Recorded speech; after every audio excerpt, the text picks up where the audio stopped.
안녕하십니까. 20살 한다희라고 합니다. 저는 학교 밖 청소년 센터에서 대학교로 진학하게 된 케이스입니다. 안녕하세요. 저는 19살 배진솔입니다. 학교 밖 청소년이었다가 대학생이 되었습니다. 20살 홍다현이고 학교 밖 청소년에서 대학을 진학하게 됐습니다. 저는 원래 특성화 고등학교를 다니면서 조리과를 전공했었습니다. 근데 이제 건강상의 문제도 안 좋아지고 이제 친구들과 대인관계에도 트러블이 생기면서 저는 자퇴를 선택하게 되었습니다. 네, 저는 특성화고를 가고 싶어 하였고 아빠는 인문계를 가셨으면 하는 바람이 커서 의견이 많이 엇갈렸는데요. 그로 인해 아버지의 말을 들어야겠다는 생각에 인문계를 지원을 하게 되었다가 결과가 좋지 않게 되어서 3, 4일간 냉정 상태가 되었고 그 후로 아버지가 유급을 하는 게 어떻냐라는 의견을 내세우셔서 저는 그거는 아니다. 차라리 내가 검정고시를 쳐서 빨리 대학생이 되겠다라고 의견을 내세웠고 그로 인해 의견이 통합이 되어 미진학을 선택하게 되었습니다.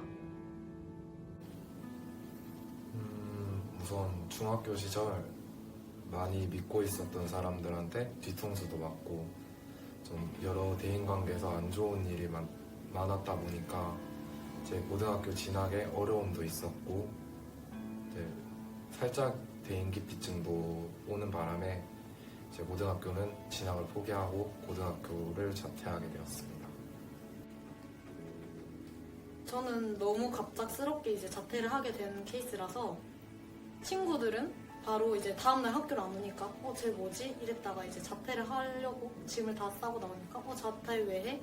너 잘하고 있었잖아. 너 자격증도 많은데 왜 자퇴해? 이런 얘기를 되게 많이 들었고 가족들 사이에서는 나중에 알렸지만 이제 아버지나 어머니는 그래 너 알아서 해라 하시고 아버지랑 트러블이 일어났고 이제 할아버지 할머니랑은 조금 오랜 기간 동안 연락이나 마주치지 않고 지냈었습니다. 친구들이나 아니면 친가 쪽 같은 경우에는 긍정적인 반응이 많이 컸었는데요. 너는 할 수 있다. 아니면은 너를 믿어라.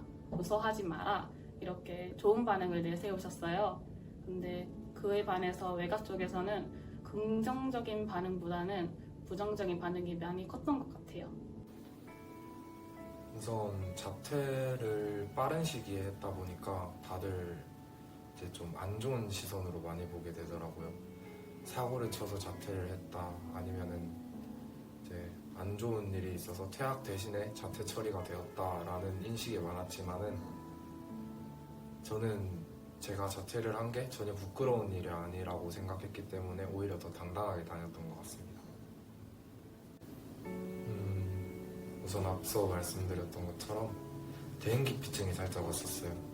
대인기피증이 살짝 오다 보니까 이제 집 안에서만 생활하다 보니까 되게 살도 많이 찌고 빠졌다 쪘다 빠졌다를 반복하게 되고 이제 좀 괜찮아질 때쯤은 좀 많은 방황을 하다 보니까 좀 안 좋은 친구들과 안 좋은 일에도 많이 엮이고 안 좋은 행동들을 많이 하고 다녔었습니다.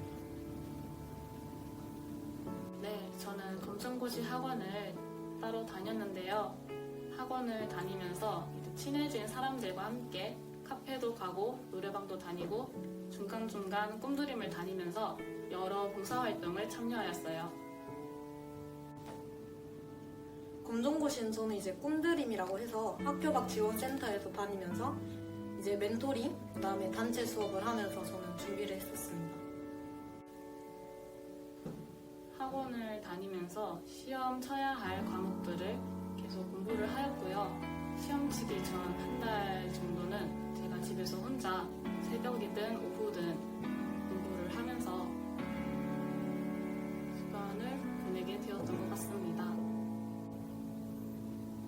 우선 저는 이제 학교 밖 청소년들을 위한 꿈드림 센터라는 곳에서 이제 여러 검정고시 공부를 위한 방법들을 이용을 해서 공부를 했고 그 결과로 뭐 엄청나게 높은 점수는 아니지만 적정하게 받은 점수로 제가 이루고 싶은 꿈을 위해서 대구과학대학교 아동청소년 지도학과에 오게 됐습니다.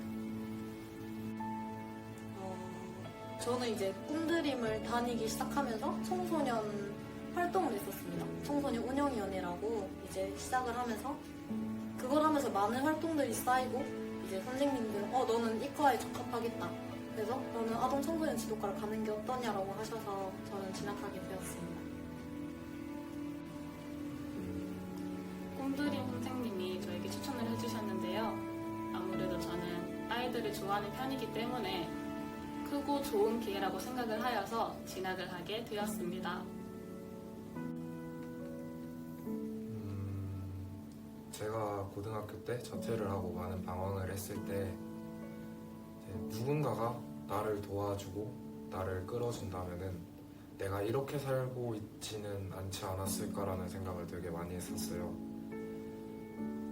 그런 생각을 저도 가지고 있는데 다른 사람들도 분명히 이런 생각을 하고 있는 사람이 있을 수도 있고 앞으로도 이런 생각을 할 수 있는 사람들이 나타날 거기 때문에 제가 모든 사람들을 도와줄 수는 없지만 저와 같은 처지에 있었던 친구들은 제가 돕고 싶어서 가장든 그 꿈을 이루기 위해서 아동청소년 지도학과에 오게 됐습니다. 후회라면 당연히 후회는 저는 있다고 봐요. 왜냐하면 이제 코로나로 인해서 1학기 전체가 거의 강의로만 이루어지고 과제물로만 이루어졌기 때문에 저는 충분한 자격증을 취득이나 그런 지식을 습득하지 못했다고 생각해서 그 점이 제일 후회됐던 것 같습니다. 우선 코로나 때문에 1학기 동안 되게 많은 프로그램이나 많은 공부 같은 것도 제대로 안 된 것들이 많은데 아직까진 잘 모르겠어요. 이제 1학기가 겨우 지났을 뿐이고 제대로 수업도 들은 것도 아니기 때문에 이제 앞으로 좀 더 후회 없이 지내면은 그게 더 좋은 것 같습니다. 저는 이제 저와 같은 학교 밖 청소년들에게 친구 같은 지도사가 되고 싶어 저는 꿈드림이라는 학교 밖 지원센터에 저는 취업을 하고 싶습니다. 학교를 나온다는 것은 자기의 가치관 차이고 자기가 지금 경험하고 있는 상황의 차이니까 자퇴가 꼭 나쁜 건 아니라고 꼭 인식을 해줬으면 좋겠어요. 그게 꿀릴 것도 아니고 그게 어떻게 보면 자기 꿈을 위해 나온 거니까 당당해질 필요가 있다고 생각해요. 그래서 어딜 가든지 그냥 학교 밖 청소년이란 걸 굳이 숨기지 않았으면 좋겠습니다. 네, 저는 학교 밖 청소년이라고 기죽지 말고 당당하게 생활을 하셨으면 좋겠습니다. 많은 방황을 하고 있는 친구들이 있을 거예요. 근데 지금 조금 둘러가는 게 틀린 게 아니라 다른 거고 전체 인생으로 봤을 때는 아주 조금 돌아가는 거니까 자기 자신을 믿고 잘하고 있다라고 생각하고 조금 더 나아갈 수 있는 계기가 됐으면 좋겠습니다. 안녕하세요. 저는 대구학교 아동청소년 지도과의 학과장으로 있는 박호문이라고 합니다. 가장 큰 강점은 우리가 인문계 혹은 일반 고등학교 학생들과 다르게 진로에 대한 비전을 명확하게 가지고 있다는 강점이 있는 것 같아요. 또 다르게 이야기하면 그 현장에서 어떤 청소년 지도사라든지 또 청소년 상담사가 하는 역할들을 현장 실습은 안 했지만 그 기관에서 같이 이렇게 마음을 열고 소통을 하였기 때문에 그 부분을 충분히 인지한다면 그게 큰 강점.